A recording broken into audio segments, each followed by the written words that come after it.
Joining the show tonight, consensus All-American at St. Thomas down in Miami Gardens. He's already garnered interest from some NFL scouts after a pretty awesome pro day. I think I can say that. That's safe. He is the all-time college rushing leader in the state of Florida, Rontavious Farmer. Tay, what's up, man? What's good? What's good? Dude, that is a ridiculous title, and that's one that I think I did a triple take at when they originally posted that because I wasn't familiar with your game before this season. I'll be the first one to say that. That's I'm real. glad that we got to cover it in your last season. I don't know what stopped me from seeing it beforehand. That's it, man. It was just an awesome year to follow along with you, brother. Yes, sir. Appreciate it. That has been ridiculous. But, to start off, hometown player in a sense from what I could gather, right? From Palm Bay, just a few hours south of St. Thomas. What made you stay close to home with the Bobcats? My recruiting process was kind of like slow because of COVID. That was my senior year. Yeah.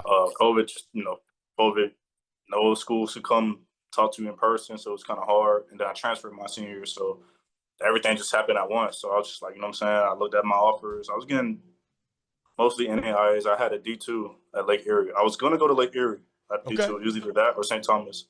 But I came and took a trip down here, and I was like, Miami, Florida, football in Miami, Florida, or football in where's Lake Erie? Like, it's somewhere cold. It's somewhere cold. I'm not going there, so we might as well just make the best of my opportunity here. Yeah. I ain't gonna lie, like I don't regret it. Like I'm glad I actually chose to come here. Mm-hmm. Yeah, Lake Erie's in Ohio up here, by the way. It's much closer to my neck of the woods. No way I go there. Yeah, it's a little different than Miami Gardens. I'll be the first one to tell you that. Way. But it's definitely worked out for you, brother. And I rattled off a few of the accolades at the beginning, right? But that one, the being atop of that list for the rushing leaders coming out of your state at the college level, that has to sit on top of that list. That is a massive deal. When did that start to become, when you start to become aware that was going to be a possibility? And then when you get that achievement, what does that do to help put you and your team really on the map? I ain't gonna lie, the end of my junior year, because I was thinking about transferring, going D1. Like I was like, I'm finna bet on myself, and then I thought about it like, I gotta do something to just make a statement, just make my name like live from 10 years from now. So I looked at my stats, and then the person before me that I broke it, he was at Kaiser, Marquise Burgess. Yep. Phenomenal career. So I'm like, whoa, like I'm 1,500 away. No, I'm 600 yards away from him to break the record, and then I'm 1,500 to break the NAIA all-time record. So I'm like, boom, let me try to go do both. Like this would be legendary. Like, yeah, no way scouts won't see this. So boom, that week leading up, I'm just thinking like, during that week, I was 5 yards away. Yeah. I want this to be like an 80-yard touchdown first time I touch the ball. Like this is gonna be legendary. The play to break it, right?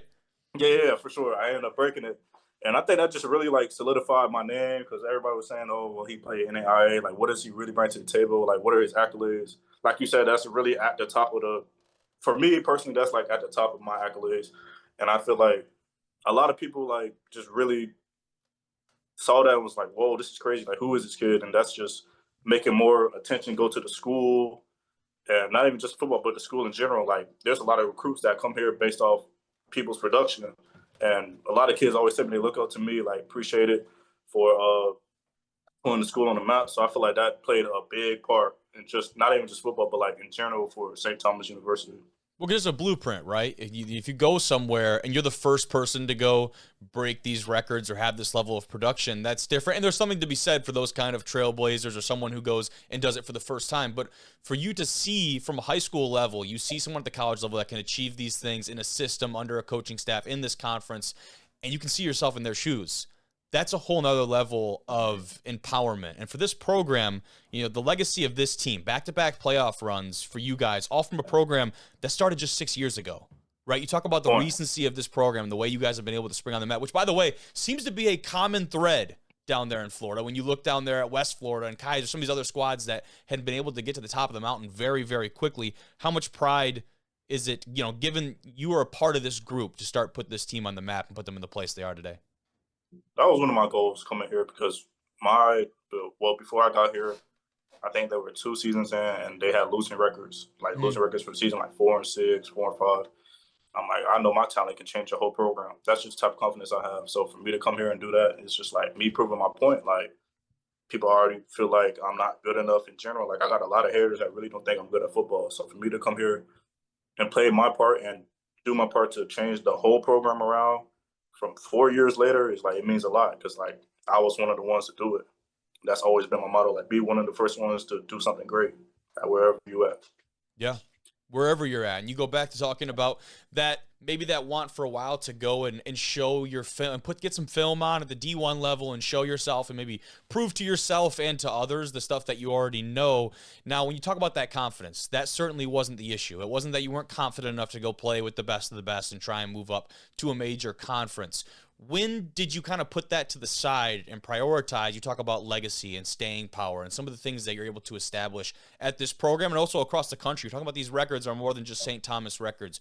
When was that moment of maybe putting that confidence and some of those other pieces to the side and saying, hey, my impact here could be generational and I have a chance to accomplish something really special? When did you start to take that maybe a little bit differently, and how much did your team have to play in that decision?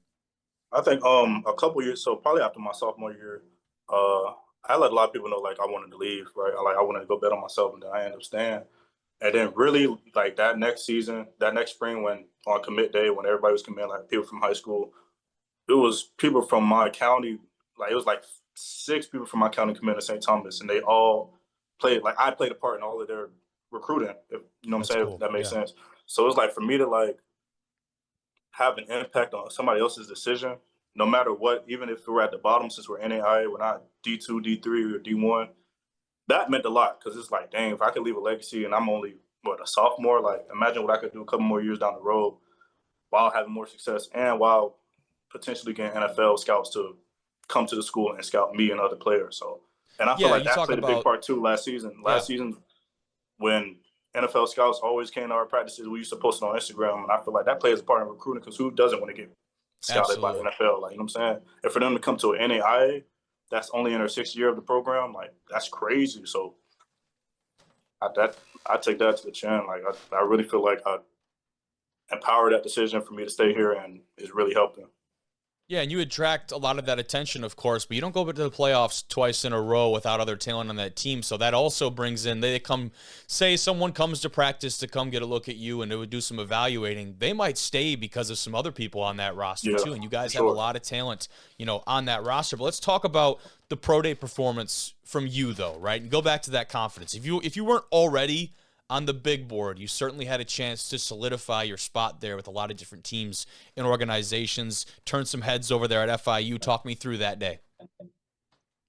That day, man, obviously I was going there with a game day mindset. Like I'm finna kill everything. They let me into this pro day, I'm finna kill everything.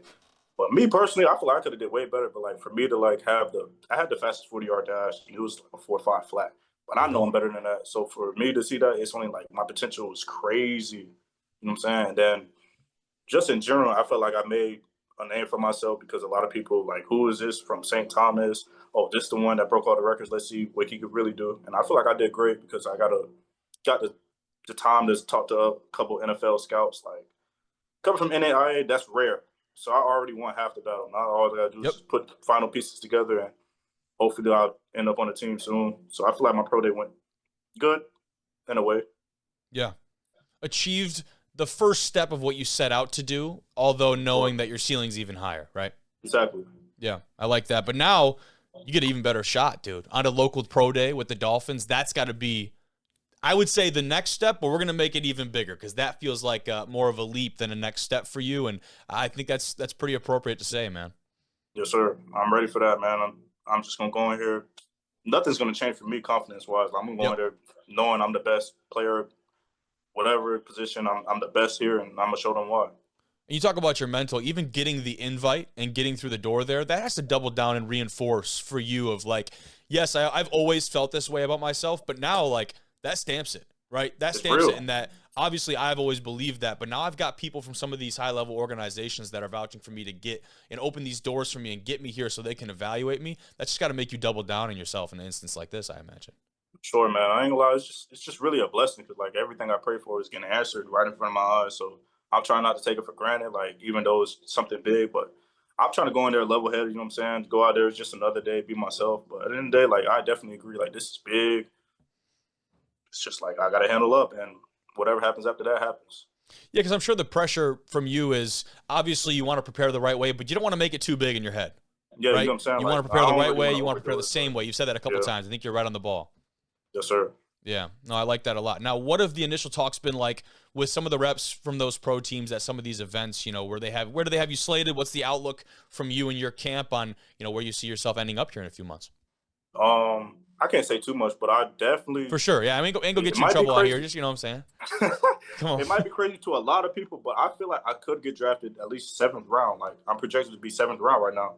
And for me to be even mentioned in the Mhm. NFL draft, coming from where I'm at, it's already like I want half the battle. Like I shouldn't even be we being real, a 6-year program, NAIA, I shouldn't be getting mentioned. But for me to even be in those type of conversations, I'm already thankful. Yep. So basically, I'm just gonna go in the draft. Like the draft days come, I'm obviously watch all 3 days, and whenever that phone ring, I'm gonna be thankful wherever I go, whenever. I'm ready to go right now. You know what I'm Yeah. saying? So I'm just thankful for whatever happens. If your name gets called, it's a blessing. You know, if it gets called after Sure. the fact, just as much so, I'm right? All you need is an yes, sir. opportunity, brother. All I need is opportunity. Yep. I love that. I love that. How do you feel, you know, going back to playing at St. Thomas, playing at this level, the NAIA level for one, and the Sun Conference too? How do you feel that prepared you for the stage, getting a shot at the pros? Um, well, for me personally, I feel like it prepared me in a good way because me being as dominant as I am, I can show scouts that I know how to like perform against pressure and perform against certain defenses. Because for me to be obviously, I'm good for real at football. A lot of teams scout for me. A lot of teams stack the box to slow down the run, and it's proof that I'm still getting at least 130 plus a game. Like you could look it up if you think I'm lying. So for scouts, I feel like when scouts see that, it's like, whoa, like okay, he's already in the IA. Now, if he think he's really legit, let's see if he can really put up numbers. And my Mhm. numbers speak for themselves. Obviously, all the accolades. So I feel like that they really me going against like our conference. We don't have a sorry conference. Our conference is good. So for me to put up good numbers against good teams in the conference, really tell it all. That's got to be a big piece of, you kind of mentioned it right there, in that these teams, it's not the first time they're playing you. They've played you for years. They know exactly Exactly, what they're getting when they play you, and they're still maybe unable to limit your production. I have to imagine that's a big piece going into these conversations.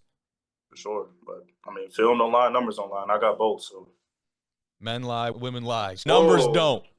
for sure. Numbers do not, man. But no, I'm really excited for you. Whatever this next step looks like for you, man, definitely will be tuned in, following along, and can't say enough how much I've enjoyed having you on the show, man. Yes, sir. Appreciate it, man. Absolutely. Have a good rest of your night, Tay. I appreciate you. Yes, sir. You too.